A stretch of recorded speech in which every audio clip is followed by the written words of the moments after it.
अवतार चरित्र का वर्णन किया जाएगा।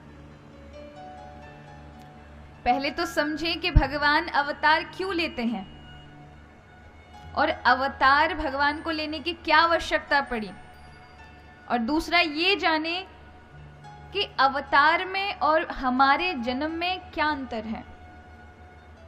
क्योंकि हम भी जन्म लेते हैं, हम भी जीवन जीते हैं, हम भी एक दिन मर जाएंगे। भगवान भी जन्म लेते हैं, वो भी हमारी तरह लीला करते हैं और वह भी एक दिन अपनी इस लीला को विराम कर देते हैं। तो फिर हम में और भगवान में क्या अंतर रहा? जो काम भगवान कर रहे हैं वही हम कर रहे हैं, तो फिर हम भगवान को क्यों अवतारी कहा करते हैं कि भाई प्रभु का अवतार हुआ, भगवान राम अवतार में उत्पन्न हुए, प्रभु कृष्ण अवतार बना कर आए। फिर हम क्यों नहीं बोलते छगन लाल का अवतार हुआ, मगन लाल का अवतार हुआ? ऐसा नहीं कहते। कहते हैं क्या कि रमेश भाई का अवतार हो गया, या कभी ऐसा कहा कि उनका स्वधाम गमन हो गया, या ऐसा कहा कि उन्होंने अपनी जो अवतार लीला थी वो विराम कर दी। किसी के लिए मरने पर ऐसा करते नहीं करते ना। लेकिन भगवान की उसमें क्यों अवतार कहा जाता है? क्योंकि हम में और भगवान के जन्म में बहुत अंतर है। हम वो जीव हैं जो अपने कर्म कर दिए हैं, उनके कारण हमारा अगला जन्म तय है। ये मैं आपको 2 दिन पहले भी बता चुकी हूँ कि जैसे हमारे कार्य होते हैं, हम कर्म करते हैं, वैसे ही हमारा अगला जन्म तय होता है। व्यक्ति चाहे तो अपने अगले जन्म को भी सुधार सकता है, वर्तमान को भी सुधार सकता है, वो उसके हाथ में है।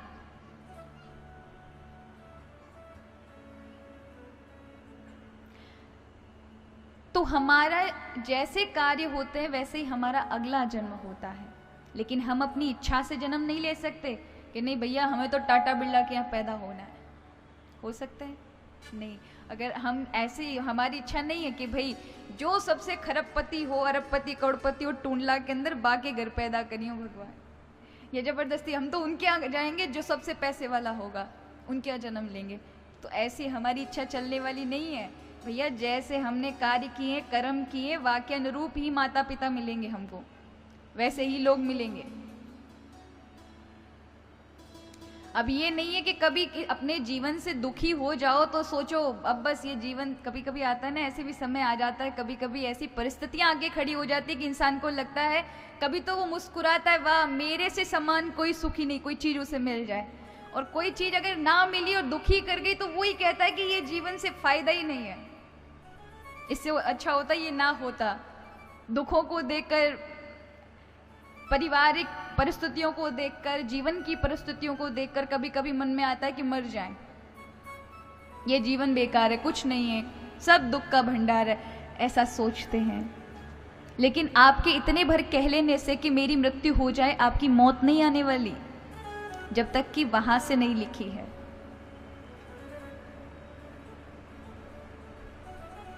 होता है ना कि कई बार लोग बड़ा प्लानिंग बनाते हैं, लेकिन अगर प्रभु ने आपकी मृत्यु नहीं रखी तो भी आप बच निकलेंगे, चाहे आप सामने किसी ट्रेन के खड़े हो जाना।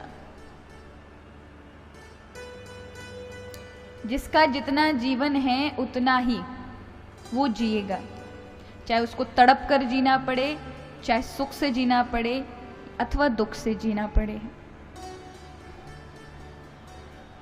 तो हमारे जन्म में इच्छा नहीं है, हमारी मृत्यु भी इच्छा से नहीं हो सकती, लेकिन भगवान के ये अवतार और जीवन का विश्राम अपनी इच्छा से होता है।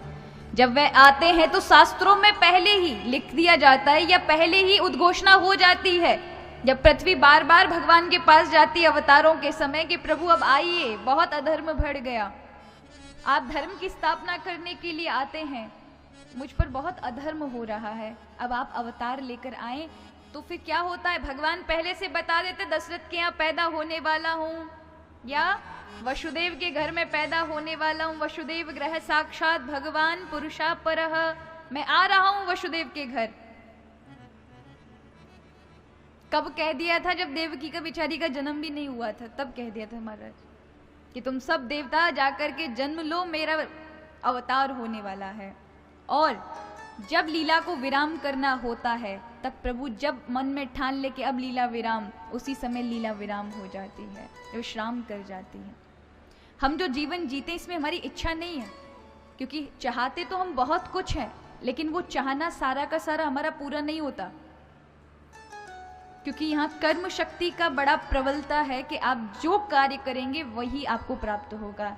लेकिन हाँ, ये प्रकृति आपका सहयोग देती है यदि आपका विचार किसी एक लक्ष्य पर हो। अब किसी के 1000 लक्ष्य हो तो प्रकृति भी लौटा देती है, इसका खुद का डिसाइड नहीं है, निर्णय नहीं है कौन से पे आना है।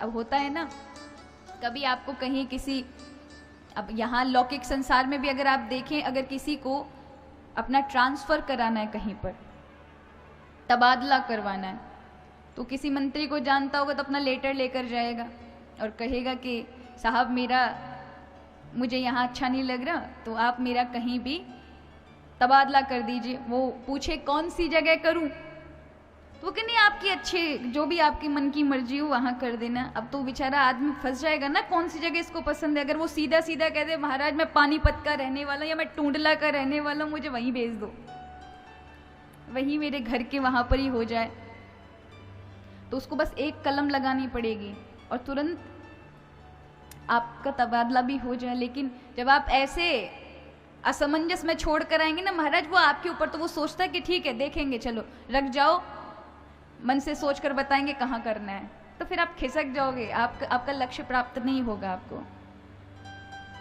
प्रकृति भी और परमात्मा भी उसे ज्यादातर देते हैं जिनका लक्ष्य सदा हुआ होता है, जिन्होंने अपना एक बना रखा है कि हाँ हमें यहाँ ये प्राप्त करना है, हमें इस राह पर चलना है। जिसकी अनेकों राह है उसका तो ये प्रकृति और ये परमात्मा भी साथ नहीं देते, इसलिए दुखी होते हैं हम।